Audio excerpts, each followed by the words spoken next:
Here's to the finest crew in Starfleet. Dr. McCoy, Mr. Scott, you heard it? Jim. Captain James T. Kirk of the USS Enterprise. Captain James T. Kirk of the USS Enterprise. Welcome to Greatest Trek. It's a new Star Trek podcast that is temporarily about old Star Trek until the new Star Trek returns. I'm Adam Pranica. I'm Ben Harrison. We've got screeners for that new Star Trek. It's coming. Amazing. Coming down the pike. We've seen the poster by now. The first poster. Yeah. What'd you think of that poster? Oh, everybody's seen the poster by the time this comes out. You know what? I think I'm ready for Star Trek to try a weirdsie, you know? I would be a hypocrite if I saw all this stuff and prejudged it. Me of the Star Trek is a place to tell stories, and Star Trek is not a person or a ship or anything else. This is that. This is that. A bunch of kids laying in the grass. That's Star Trek is a place, baby. Yeah, that's Star Trek is a place. I think that every Star Trek nerd is like, what the fuck is this one going to be? Mm-hmm. That is like the universal reaction that people have had to the trailers and the poster. I take such comfort in knowing that Tawny Newsome was in that writer's room. I know. Yeah. She has my faith. She really does. That could all evaporate if the show sucks. The Tawny double cross that we didn't see coming is going to hit us so fucking hard. Like a bunch of Greatest Gen references that absolutely dunk on us savagely. It's been in the works for years. Yeah. I don't know what we did to cross her, but oh my God, you do not want to make an enemy out of Tawny Newsome. I know. Yeah. She will fucking destroy you. Ben, before we heated the mics up, you were telling me about what you got into last night. Oh, yeah. And this is one of those things where, like, sometimes we'll talk a little bit as we're setting up the show, and we'll be like, no, stop talking. Like, save it for the show. This is one of those stories, because you started to tell me this, and I was like, we got to save this for the FODs. No further details until mics are running. So here's my softball, Ben. What did you do last night? Well, Adam, last night, a bunch of friends and I went out to the Magic Castle. I think there were 12 of us. Big group. Wow. We got to eat in the Houdini room, which was really cool. Cool. It's like where they do a seance for Houdini every October 31st. We should say really quickly, Magic Castle, place in Los Angeles, in Hollywood. Big mansion, member club. One of those places you go and you have a nice dinner, and then you see a bunch of magicians perform in these different rooms in the mansion, and it's a really wonderful time. There's probably half a dozen or more venues in this mansion, and so all night you can just kind of like bop around, get a martini, go into another room, see a little magic. It's really special. Yeah. So the way it typically works is that by gaining entry, you are required to eat at the restaurant, and then you get a ticket to the show in the big room. And we had our ticket to our show in the big room, and about half of our group had gone to run to the bathroom or something. And I was in the other half that went in first, and they were just starting to let people into this room. And we come in, and there is a woman standing over another woman at the first chair that's right there when you go in. And what would you say that venue seats? 200 people? Yeah, if that. Yeah, it's like a small black box theater. Mm-hmm. And this woman is sitting there, I think having a seizure or something, and spewing, projectile vomiting, just like a lawn sprinkler all over this section of chairs. Like Exorcist style? Yeah. It was unbelievable. She took out 20 chairs easily. Not chairs that people were sitting in. The only person that got it on them was her friend, who was begging the staff to summon, medical help for her. I think anyone who's out there who's vomited before knows the difference between the projectile version and the kind where you just open your mouth and it's blah. Yeah. You're saying this is the former. This is just a rocket. I don't think I've ever seen somebody projectile vomit before. It was amazing. Well, what I was going to ask was like, how many rooms do you enter where someone just starts vomiting? Like, I mean, I experience it pretty frequently, but not around my friends when we're all dressed to the nines, yeah. Wow. Oh, and that's another part of it. You're wearing formal wear to the Magic Castle as a rule. They're very strict about this rule. Did you like kind of back off? You like save your friends? Yeah. I literally had to step back to get out of the way of Chunder. Wow. You had just eaten dinner at the Magic Castle. Did this give you a concern about what the rest of your night was going to be like? No, it was pretty clear that this woman there was some medical thing going on. And I think it was probably a seizure or something. And it was like, I think the thing that was like most strange about it as an observer was we were like, is somebody not going to call 911? Like, what is the staff doing? And it was like, they all have like radios on, and so like things were being taken care of that were totally invisible to us. Mm-hmm. And they like got a wheelchair up to this lady and like helped her clean herself up a little bit and get to the door so that the ambulance could come pick her up. Which I should say, like, I am sure they are compliant, but like the stairs in the Magic Castle are a thing. They are everywhere. I'm sure there's an elevator somewhere. There must be a service elevator. Getting someone out of the castle in this condition seems like a difficult proposition. And it's a place that is very draconian about their cell phone use. Like, I'm sure the instinct was to call for help, but like you don't want to be seen with a cell phone out at the castle. You really don't. But like they had taken care of so much stuff before any of us even realized that like anyone was reacting to the situation. And they got this lady out of there. Some guys came in and removed all the seats that had been affected. The seats were gone. Yeah, they were like folding That's chairs, good. but like the kind that like attach. When you left for the night, was there like a pile on fire out in the parking lot? No, that's the thing, Adam. They just disappeared. Amazing. Someone came in with a steam wand, cleared it, brought in new chairs to replace the ones that they'd had to take out. Yeah. Let people in. Show went on like no more than 10 minutes later than it was supposed to. It has been a long time since I've gotten my barf on like that. I'm like going back into the catalog, like setting aside the idea that this stranger might have been having a medical event that is not just an Adam or a Ben drinking and eating too much, which is like probably the primary cause of that happening to us. Sure. But like, I fortunately feel like I always seem to make it. And what an awful thing to be in a condition where like you can't make it. Yeah. Yeah. That sucks. I definitely thought about like, like every single person that went out tonight at the Magic Castle had a great time except for this one person, and they had like the worst possible time. And that sucks, but it's also like, it's random. Like I was standing next to a staff member. I was like, you guys just dealt with that so quickly. Like, I'm astonished. Does this happen like once a night? And he's like, it almost never happens. Like, this is rare. Because it is kind of a best behavior kind of place. Like that almost doesn't surprise me. Like, it's difficult to get into. Once you're there, it feels like a special occasion. Yeah. Like, yeah, that's wild. It feels like a special occasion, but also feels like people are not saving anything for the swim home. Oh, no. Like, they're trying to have the time of their lives. Yeah. Yeah.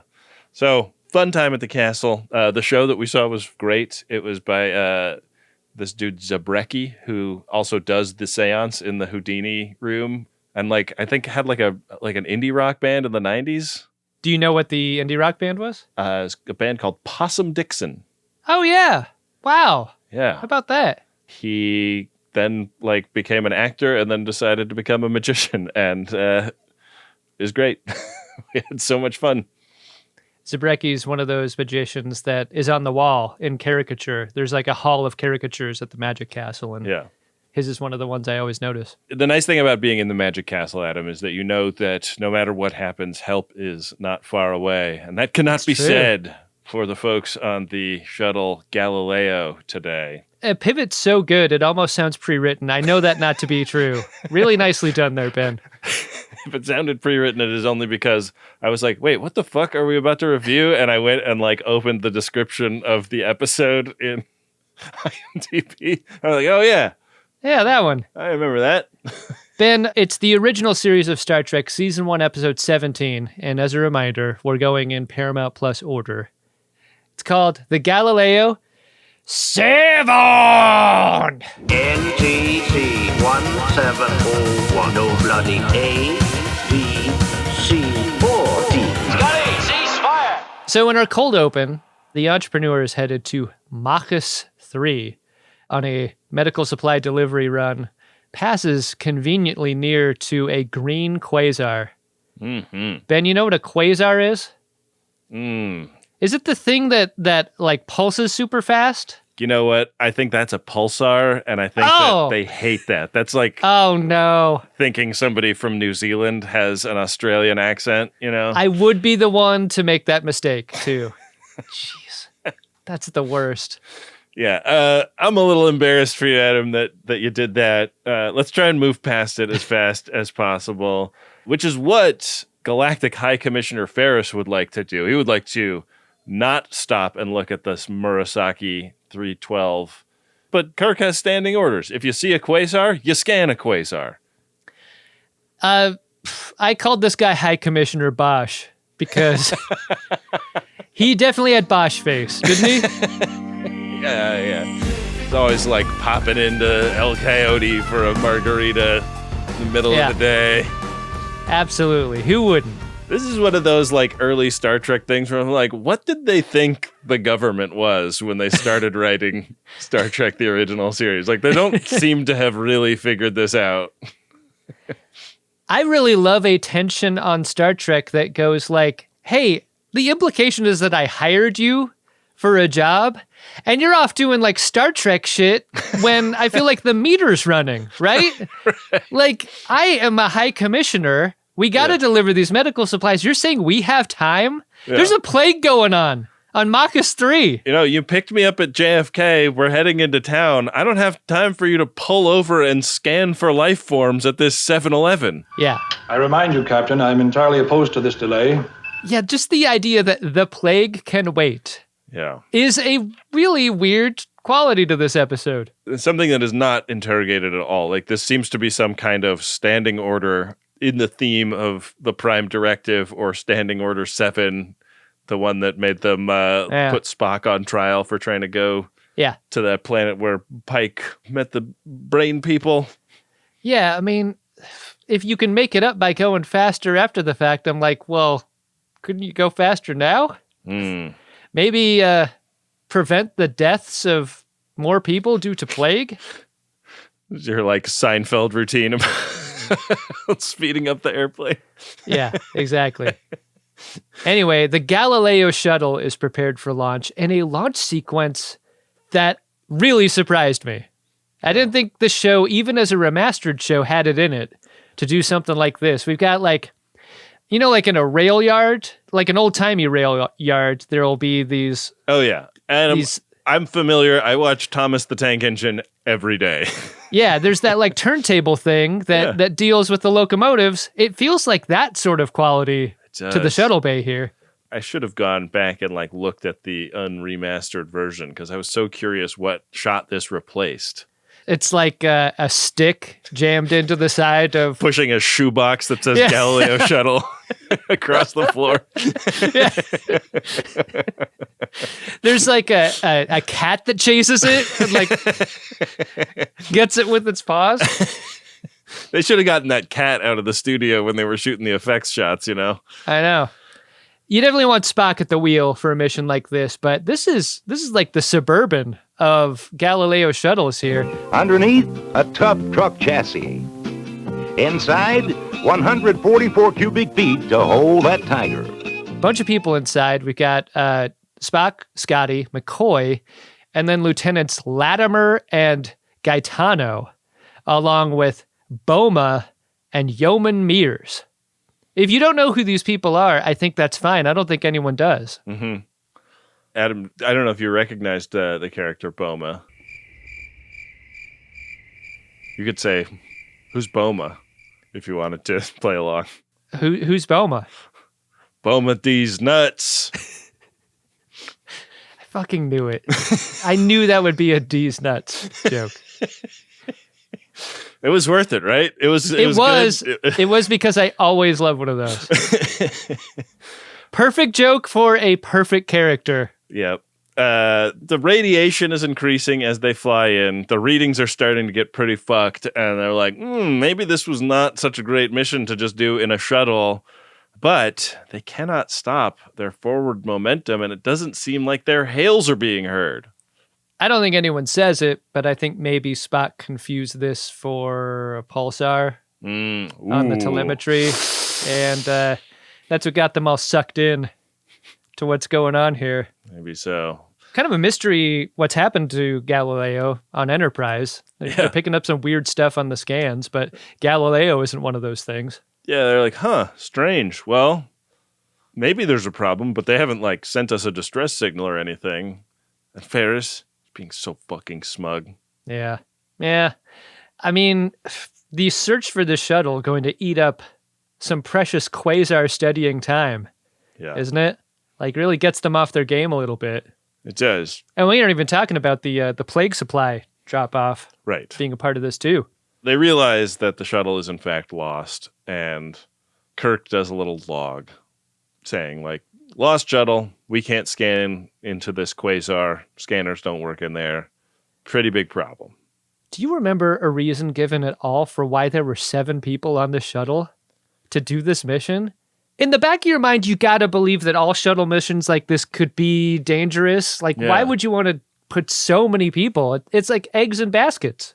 Is this the first shuttle in Star Trek? Is this a first time on Trek? I mean, is that why they made the hallmark ornament of this?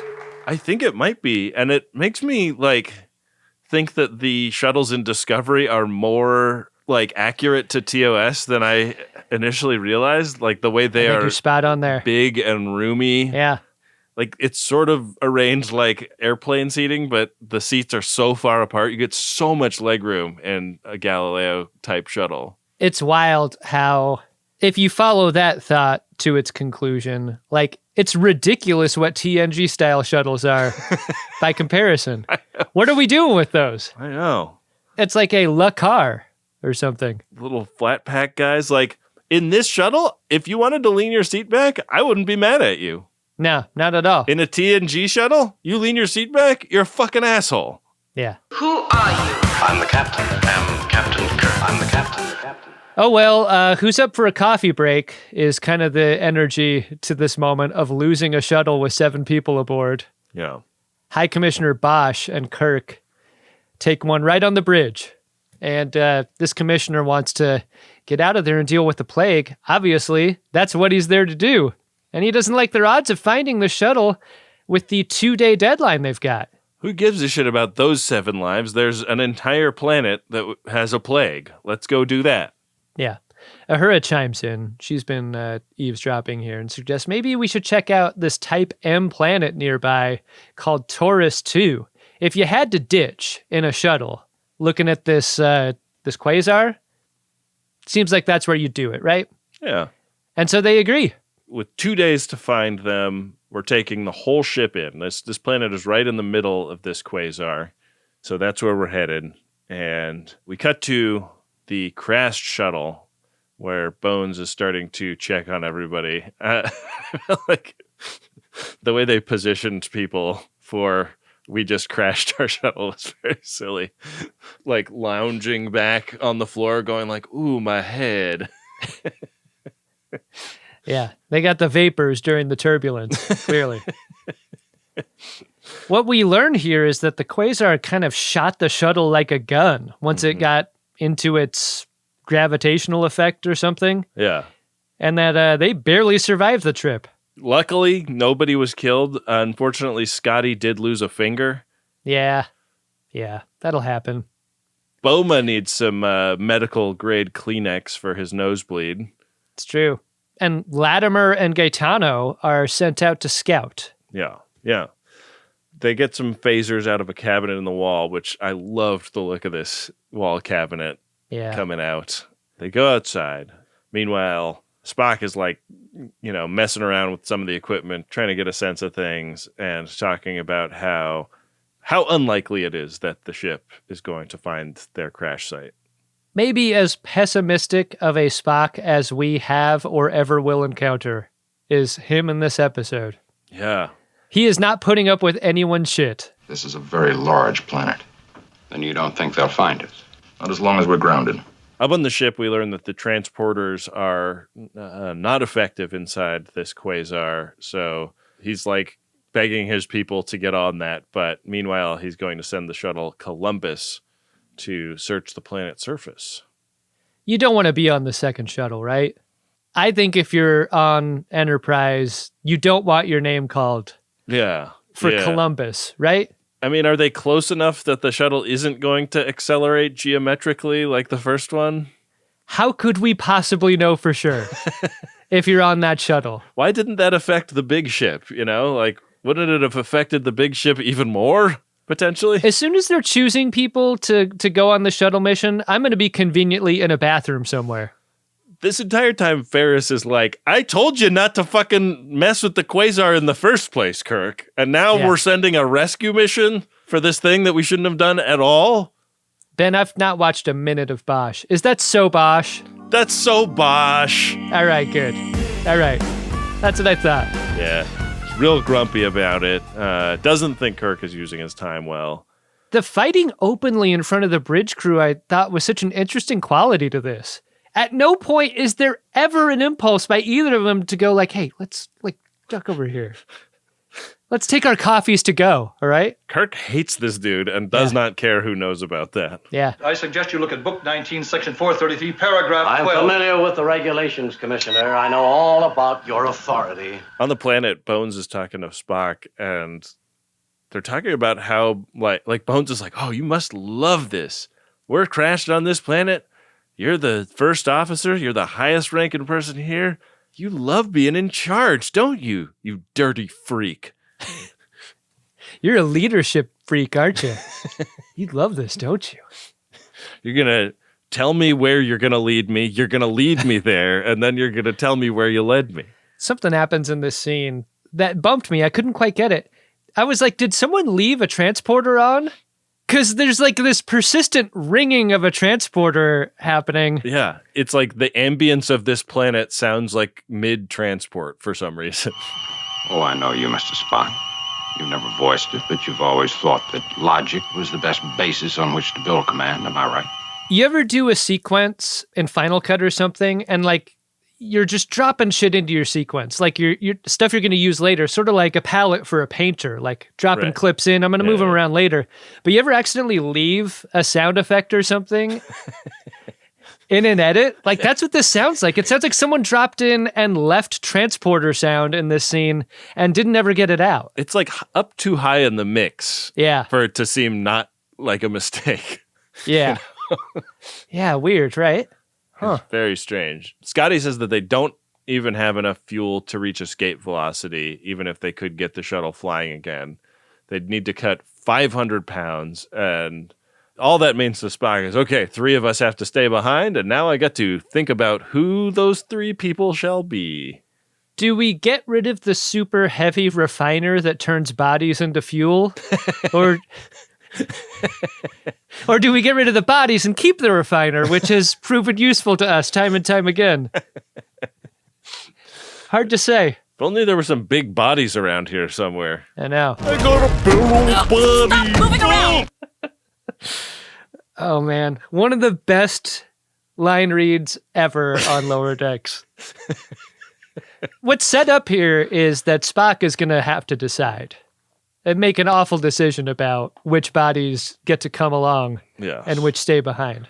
He thinks that he's going to use some sort of logic to determine this. And Boma's like, what about like draw straws or something so it's fair? And that's not how Spock is thinking about this. He's like, I'm going to pick the people that are, I guess, like the least potentially useful to the mission.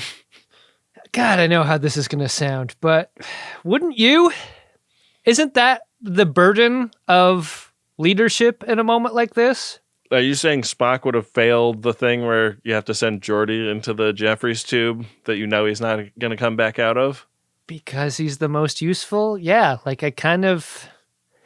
For someone like Spock, who is like constantly doing the accounting, I feel like that's how he would arrive there. But that's Spock's Kobayashi Maru. He'll change the conditions of the test, go down that fucking Jeffries tube himself. Yeah. Yeah. That's what he did in Khan, you know? Spock, where are you going with those gloves? You don't need gloves in there. Boma and Spock are butting heads just as openly as Commissioner Bosch and Kirk are. Mm-hmm. If any minor damage was overlooked, it was when they put his head together. Not his head, Mr. Boma. His heart. Latimer and Gaetano are out there with their guns, and they hear some spooky noises, but they can't tell where they're coming from, and it's all so misty around here on this planet.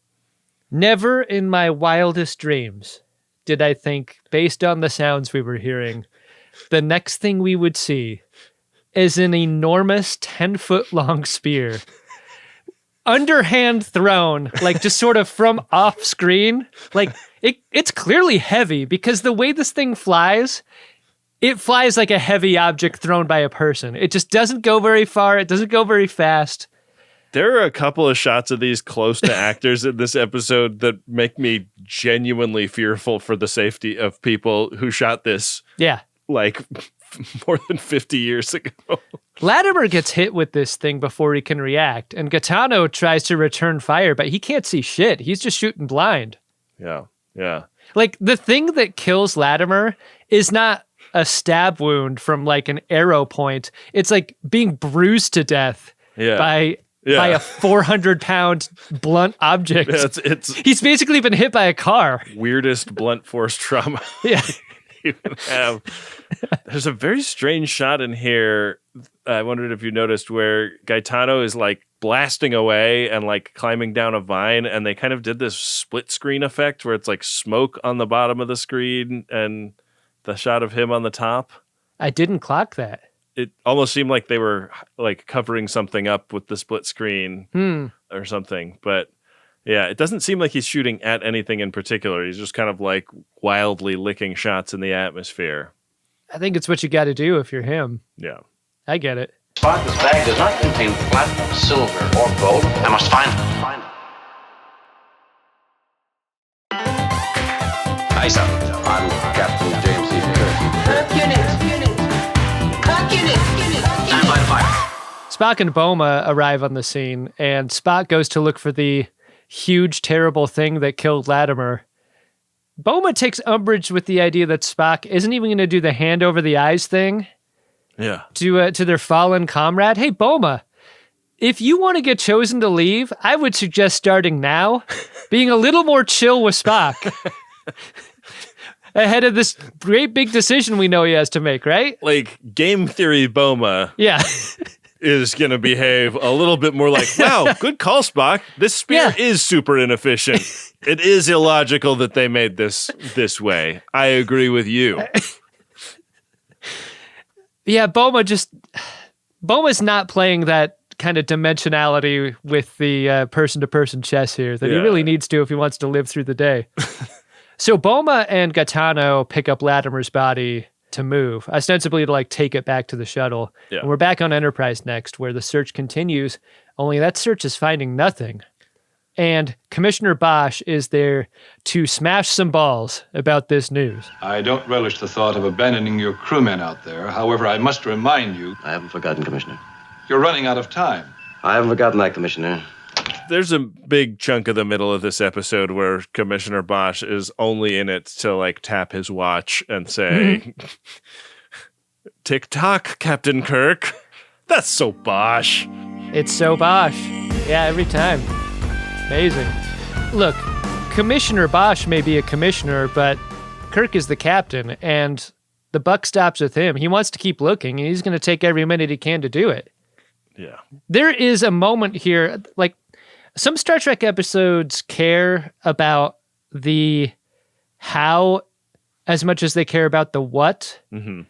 Like, and what I mean by that is, like, there's a search grid being done with the shuttle, like search and rescue style.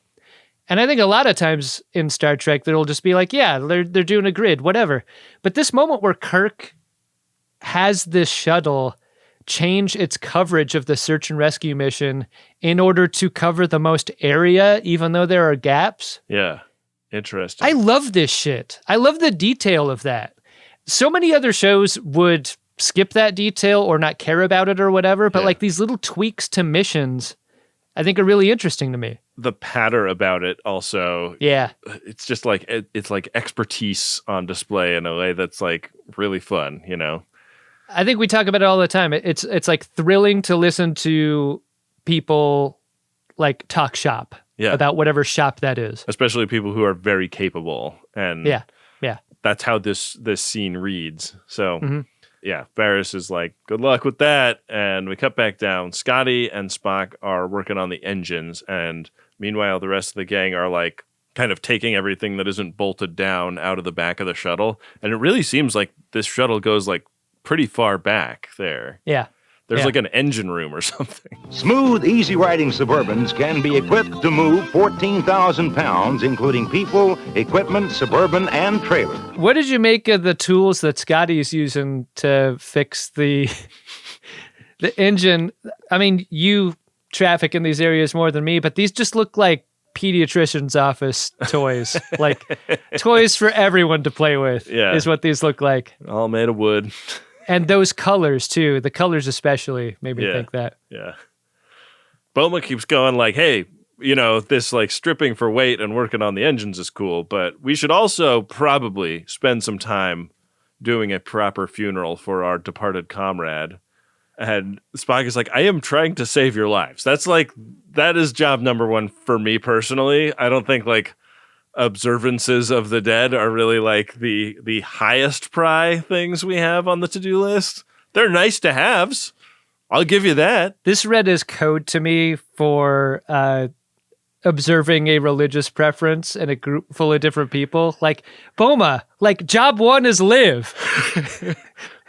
We don't need to do this elaborate funeral arrangement because it's what you believe we need to be doing here. And also, Boma, be nicer to Spock, please, if you want to live. You're like actively making the case for being picked. I mean, one good thing is at least they don't need to dump 3 bodies. They're down to 1. But still, Boma, not doing yourself any favors.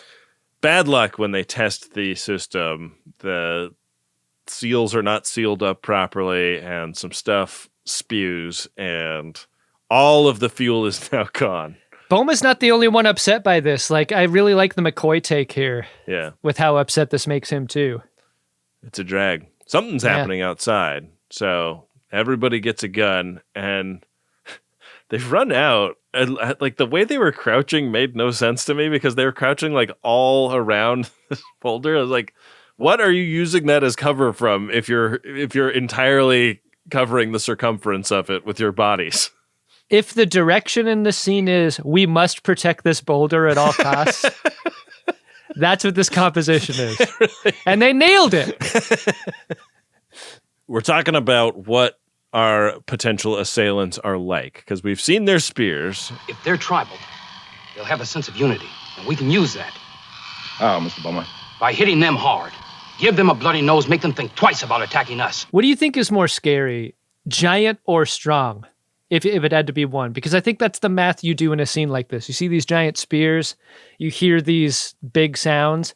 Would you rather be confronted by like person strong enough to throw a spear like that, or person big enough to where a spear like that is proportional to the rest of their body? Well, they very clearly went with big enough, proportional, and not strong enough to throw them, because some of these throws do not look big but weak are what these guys present. This is like coming out of a sense of duty, not just to please that booty, but to like take care of other life forms. Mm-hmm. So Boma and Gaetano are going to come with him to try and spook the aliens, and they engage in a little exchange of fire with one of these Bigfoots. Spock orders them to shoot at 10 o'clock and 2 o'clock, which is where I prefer to have my hands on the steering wheel when I'm driving. Yeah, that's the safest thing, isn't it? Yeah.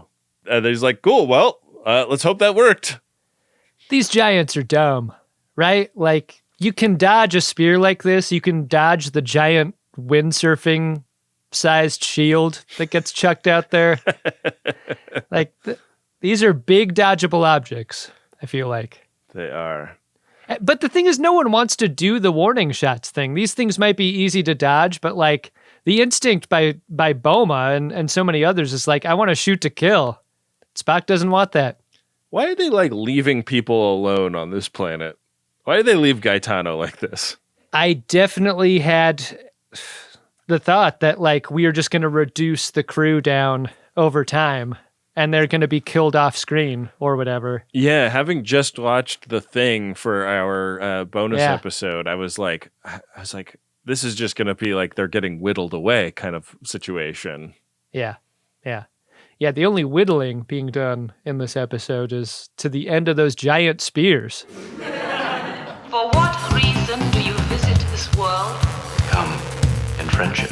You want human love and companionship. Scotty has a pretty cool idea here, which is these phasers they have their own power cells. Why don't we get all the phasers together and use that as a substitute for the fuel that we lost when we tested the system? Great idea. The problem is, like, when you take away the phasers, you've taken away their only defense against those things out there. Yeah. They don't seem to believe that, like, closing themselves into the shuttle is going to be enough to protect them.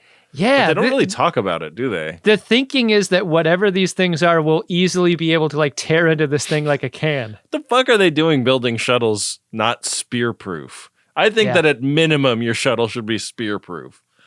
Interesting, like, how present death is in this moment. There's the specter of it outside because of these giants, but also, like, if they can just get away with using the phasers for fuel to get up into orbit so they can be found, cool. But, like, there's very little time for them to be found were they to be up in orbit before they then descend into the atmosphere and burn up. They don't think this is, like, going to work. They don't have a lot of confidence in this plan. It's just, like, worth trying because there aren't any other ideas on the table. Yeah. Ordinarily, this would be the moment where there are no bad ideas, but there are no other ideas it's just, in this moment. There are no bad ideas. There are no good ideas. There are no ideas. Yeah. On Enterprise in the transporter room, they've run a couple of tests, and the transporter is now approved for use, and that's good because Kirk orders them to be used to send and retrieve search parties from here. This is even more baffling than the other shuttle not befalling the same fate as the first shuttle. Mm-hmm. Well, like, where are these people being beamed to? Like, they have an entire planet to just, like, wander around on foot, hoping they run into their compatriots? I didn't get that either. It's our only idea. Like, they talk about it. They're like, it probably won't work, but we might as well try. Does the ship have 2 total shuttles? And after having lost one, you only have the one other shuttle to do the aerial search. Yeah. I guess you couldn't use Enterprise to do another portion of that search. Their sensors are still all fucked up. Yeah.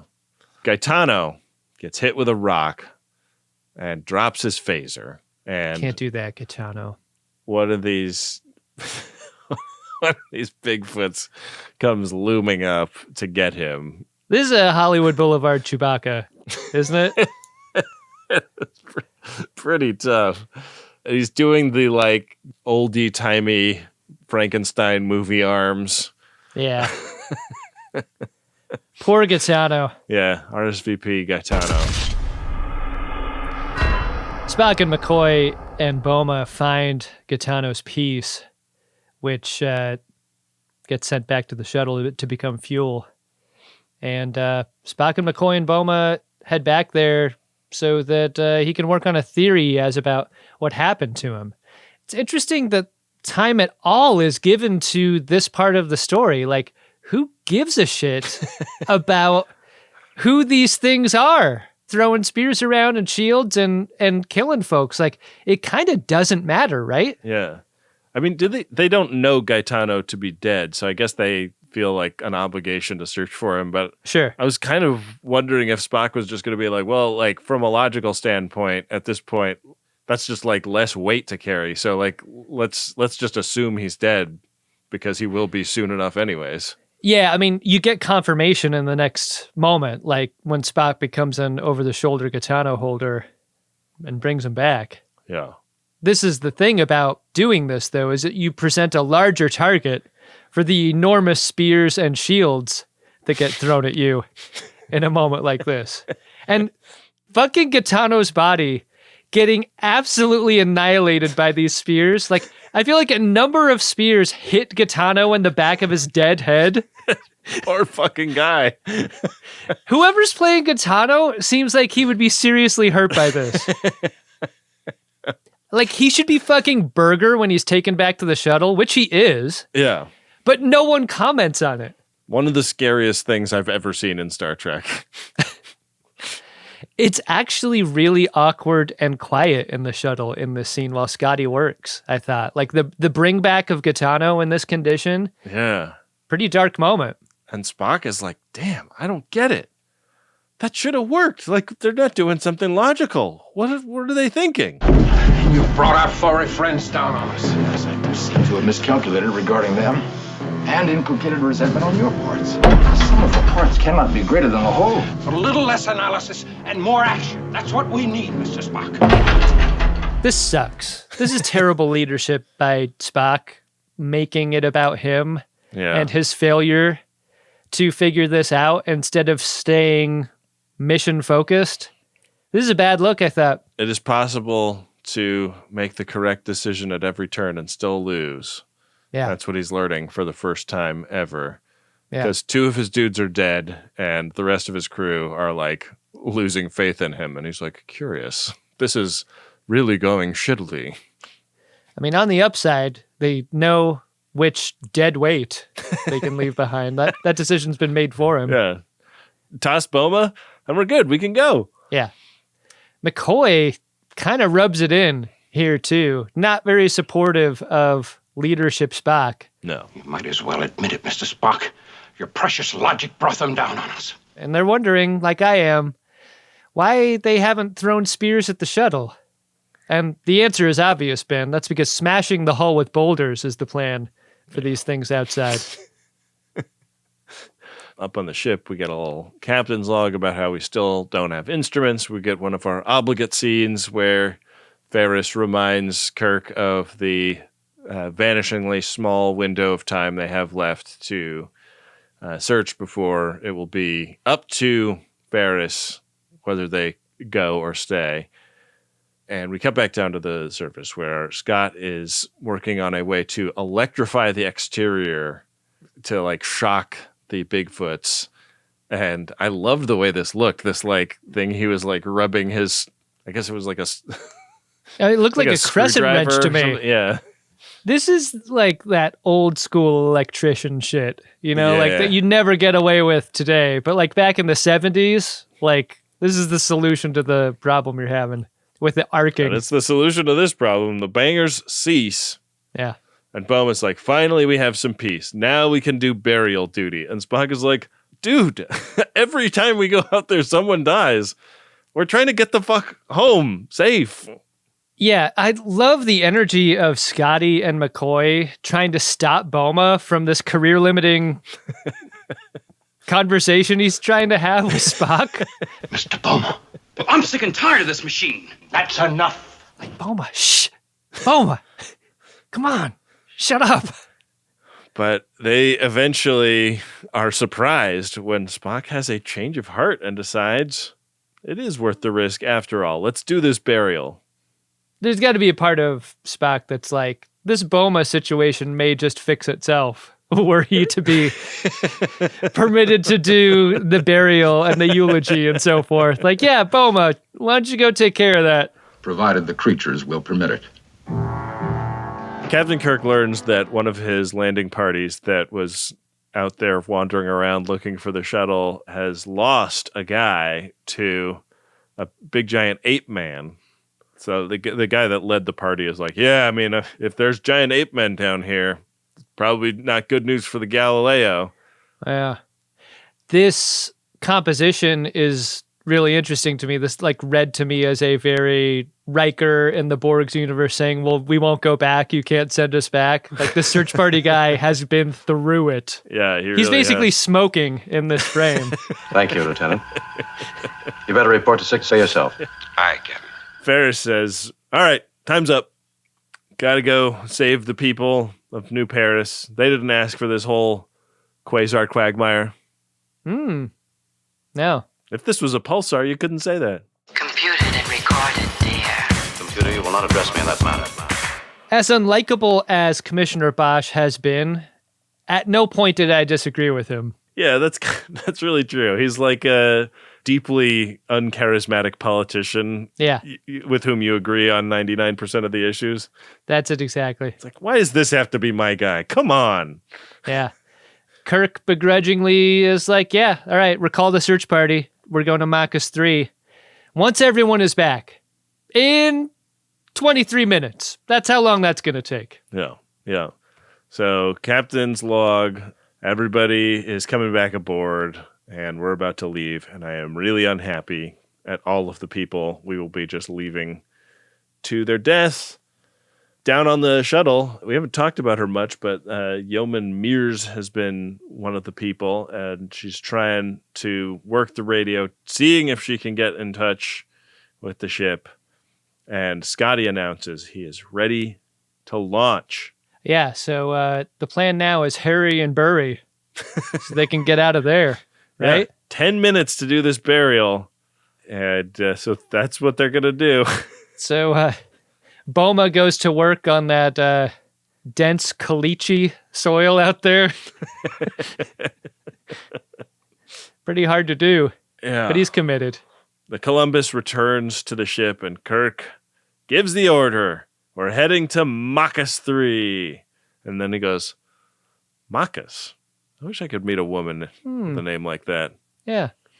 Oh, Sulu, while you're carrying out this order, you should know that we are heading there as slowly as possible. At space normal speed. Engage. And while we do this, aim all of our sensors rearward. All right? Like adjust the rear view mirror so that we can see everything going on the planet back there. Yeah. So the burial detail is finishing their work when spears start to flop around all over the place. They make a run for it. Spock is pinned under a rock, and he's ordering them to leave without him. But Bones and Boma heroically rescue Spock. You think anyone's accidentally called him Bones? That's Bones. That's got to be awkward, right? No, that's that guy. That's a different guy. Yeah. God, Spock is so pissed here. Yeah. Pissed enough that it made me kind of wonder if he wanted to be left behind for more reasons than just like, we're running out of time. Save yourselves. Anyway, Spock takes the wheel and manages expectations for the passengers inside the shuttle. This is like a pilot coming on, like when there's been a delay, who is a little too real about your chances of ever making it to your destination at the end. Like, look, guys, I'm going to time out here in like 40 minutes, and then they're going to have to reset the crew. I don't like our chances of making it to Boise. Not wildly optimistic about this one, but off we go. And they start to take off, but the big feet are outside the shuttle, grabbing it and pulling it down, apparently. Amazing. No budget to show that, but they break free, achieve orbit, and unfortunately that last little bit burned up a lot more fuel than we could really afford. So we only have 45 minutes left. Yeah. And we're just going to burn up in orbit. Spock tries the radio, no answer. And then he looks at this button and like almost impulsively just like jabs it and jettisons the fuel. And everybody's like, what the fuck are you doing? That was our fuel. We worked so hard to get that. The Culvert starburst is an illegal maneuver. Spock, everyone knows that. You're going to get us kicked out of the academy. I don't know if you deserve to wear that uniform, Spock. So with the jettisoning and burning of the fuel, they have turned 45 minutes of chill hangs in orbit into 6 minutes of terror. Are you out of your mind? Perhaps, Mr. Boma. Ben, I got a question for you. Okay. I got the realest question of all. You ready? Lay it on me, brother. Would you rather be in orbit 45 minutes or 6 minutes? 6 under minutes. These conditions? Yeah, I think so too. I'm down with Spock going like, let's light this candle, baby. I've already had too many thoughts in the first 3 minutes. I don't want another 42 to look forward to. McCoy's like, you got anything you can do with the fuel, given Harrison over here is kind of falling apart? Maybe burn on, like, jettison a little bit more even? Is that possible? On Enterprise, Sulu picks up something flaming in the orbit of Taurus 2. Captain, I couldn't help but notice something I am drawn toward. There's a long, hot line forming on the planet's atmosphere. It could only be one thing, Ben. It's got to be the shuttle. And so Kirk orders the ship to wheel around and pick it up. And on the shuttle, everyone else finally figures out Spock's great idea, which I love. I love that they have to sit in the what the hell was that of the choice for a little bit. Yeah. And they realized that he was gambling, but the entrepreneur would see what they saw. Yeah. So we get another first time on Trek here, which is first time on Trek that a shuttle seems like it blew up before the people materialize on the transporter pad. It's got to feel so good to be beamed out of a moment like that. The best. When it's really coming apart. Oh, man. Do you think transporting is cold or hot as an experience? Oh, man, I've never thought about it as having a particular temperature. I bet it's weird as hell to go from, like, the relative comfort of the ship to, like, an ice planet, though. Like, have your skin be exposed to cold air that suddenly. Here's why I think the answer is cold. It's because if all of your molecules are separated and transported, like, there's more surface area for the molecule to touch in the air. And so that feels like a very cold thing, right? It seems like a surface area issue. Yeah. Yeah. So we are headed to Machus 3. Kirk and Spock talk about, like, this, like, act of a desperate man that he pulled at the end. And, like, can you make a logical defense of the choice you made or not? And Spock is like, yeah, I had to shoot my shot. I had to get it on. Logical decision, logically arrived at. When you hear Spock deliver this line and it hits like the sort of pop you get like at a Showtime at the Apollo moment. This laugh is off the charts. It's incredible. They are going crazy. It's like they're selling a long distance phone plan. The laughs that they're getting in this moment. And it's not like the laugh you give someone for saying something funny is like, ha, that's great. This is like extended, doubled over, gasping laugh. They're like not able to breathe. They're laughing so fucking hard.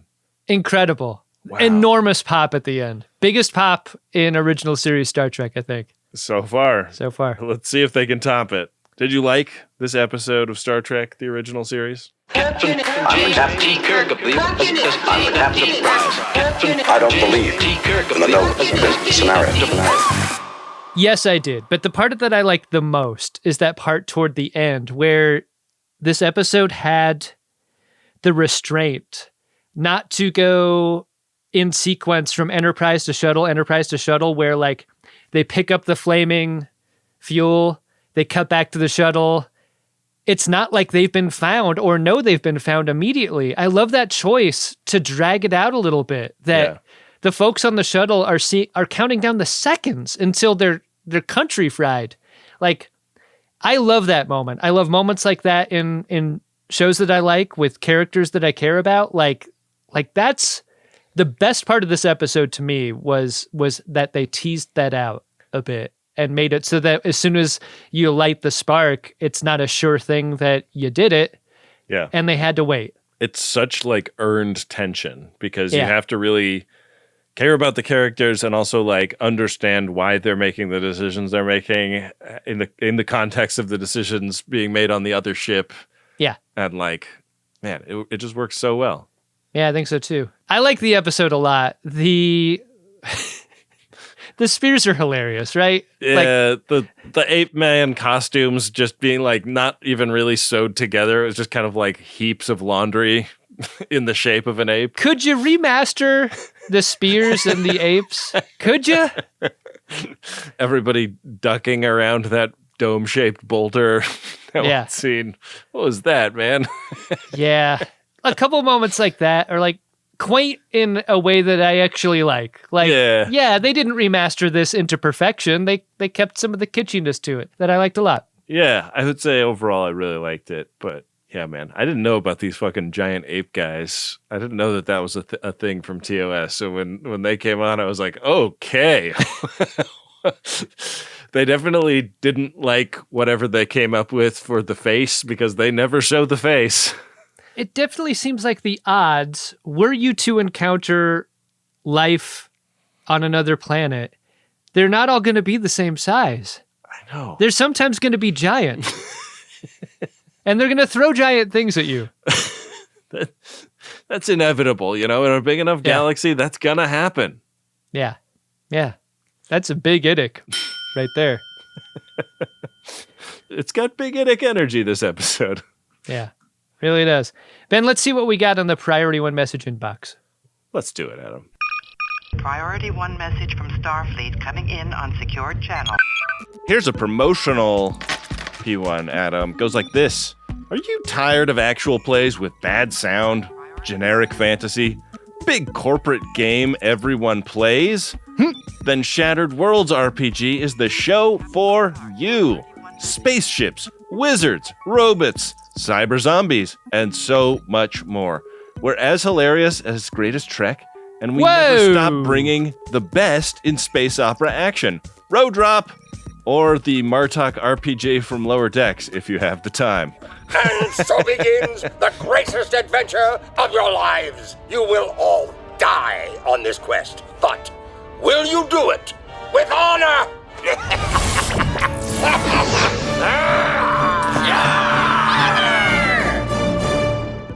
Lore Master Jeff, hard to know if this is faint praise or not for their own project here. Right. As hilarious as Greatest Trek? Huh. Okay. Lore Master Jeff, this sounds super fun. It does. So download Shattered Worlds RPG for sci-fi space opera silliness. Dang, that sounds fun. Yeah. Wizards and spaceships, what a combination. Then we got a personal priority message here. It is from Jason, and in parentheses, Captain, USS Stolen Valor. NX 42069. This message is to Ben, Adam, and Wynde. Okay. Here's how that goes. The divorce does not go well, Enterprise. Oh, no. Oh, Jason. In a painful and crazy time in my life, the pod brings sorely needed smiles and laughs. I bought you boys tequilas and beers at your 2016 Black Cat show. Oh, dang. And now is definitely the time for more scarves of gratitude. Thanks and love to you, and love to Wynde for being a great friend here in DC. Oh, man. Hey, Jason. Sorry you're going through it, man. Jason, I hope you aren't suggesting that we're responsible for this. No, I mean, I think when you're starting to do like the division of assets and you're going through, credit card records and you see something like a Priority 1 message to a Star Trek podcast in there. Can't divide what's already spent, am I right? Up top. Up top, Jason, yeah. This is also a men's rights podcast. Jason knows that. Personally, I would like more divorce-based messages in the P1 inbox. Let's shine some light on these issues. Let's make things public. We've done plenty of proposals via P1. Let's balance the books a little bit, I love it. Yeah. Net zero on relationships. That's our goal for 2026. Hey, if you would like your divorce to get the Greatest Trek bump, do what Jason has done and go to MaximumFun.org/Jumbotron and liquidate some of them asseterinos before... Yeah, liquidate your assets all over us. Yeah. We're dirty, liquid asset boys. Hey, Ben. What's that, Adam? Did you find yourself a drunk Shimoda? Oh, Edward Larkin, right? Oh, yeah. Did you find yourself in Edward Larkin? Edward Larkin! I am really torn, man, because I kind of want to give it to the 3 people tucking around that boulder. Yeah. But I really want to give it to the entire bridge crew for their Spock joke react It's not even a joke. It's like laughing. They're laughing at Spock. Like, imagine all of your coworkers laughing this hard at your expense.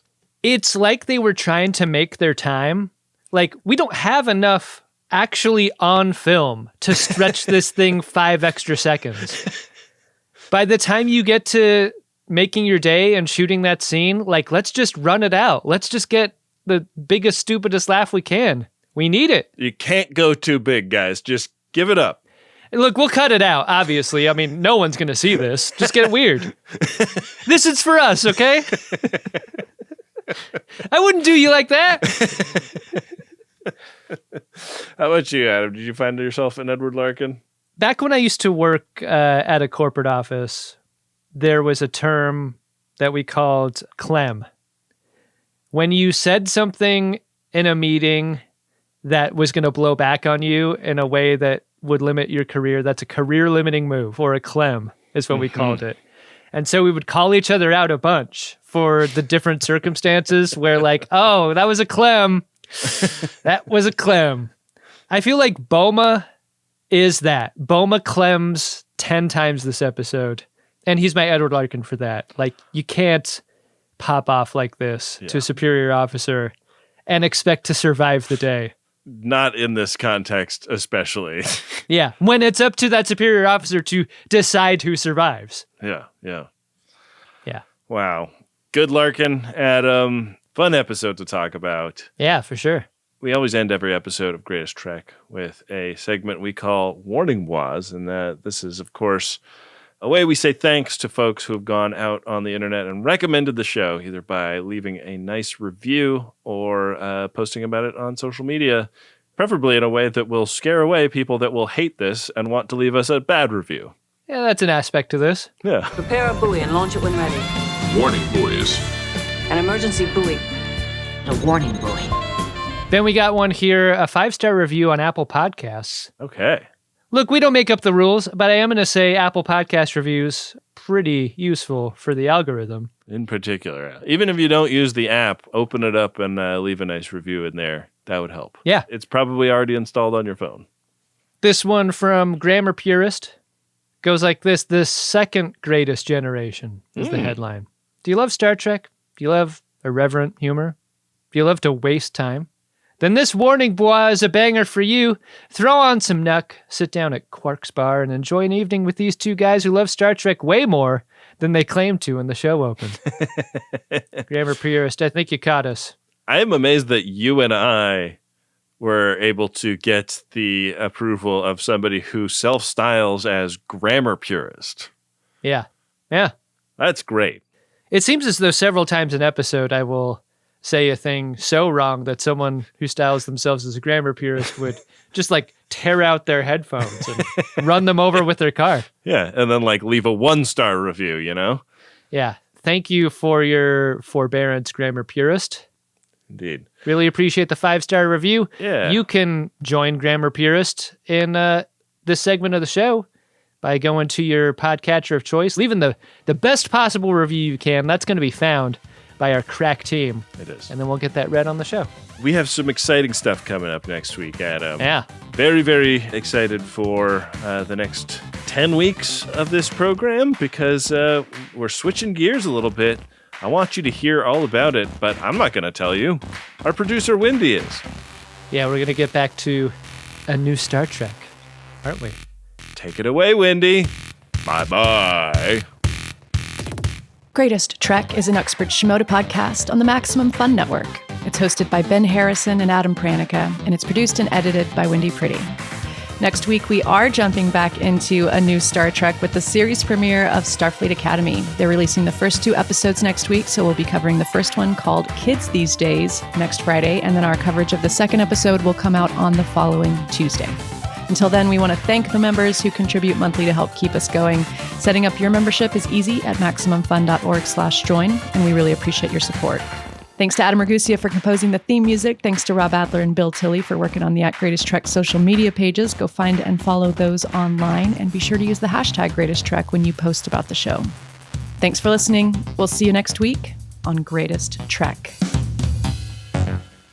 Maximum Fun, a worker-owned network of artist-owned shows. Supported directly by you.